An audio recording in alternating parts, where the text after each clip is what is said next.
আরে বাড়া এবার ফোন কাটো, আলতা ফিটি শুনো চুনো সবকিছু আনবো। রাস্তায় হাঁটতে হাঁটতে যাচ্ছে, এখন কোন ছাপড়ে চলে আসছে, পুঁকটিতে মেরে দেবে 100 স্পিডে, উপরে উঠবো 200 স্পিডে দিয়ে বাড়াকে তুমি বৃদ্ধ ভাই বসে থাকবা। ভাই ঢুকে যা, আলু দাও তো গো। আরে বন্ধু তুই দোকান খুলি বসে আছিস মনে হচ্ছে।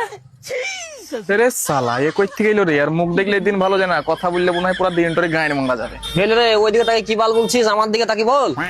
দোকান খুলি বসতাম তো প্যান খুলি বসে থাকবো নাকি যে তুই নাইকেলের তেল আসবে গাড়িটা মেরে চলে যাবে? তো শালা শুধরালেনি, আগে যেমন ছিলিস তেমনি আছিস। আগে যেমন আঘাত লাগা কথা বলতিস, এখন আছে তেমনি বলছিস। তুই সালা তো শুধরাইছিলি, আগে যেরকম গরিব ছিলি এখনো সেই গরিবই আছে। আরে চিন্তা করিস নি, আজ নারকেলের তেল আনিনি, আজ সরষের তেল নিয়ে এসেছি, আজ ব্যথা করি না।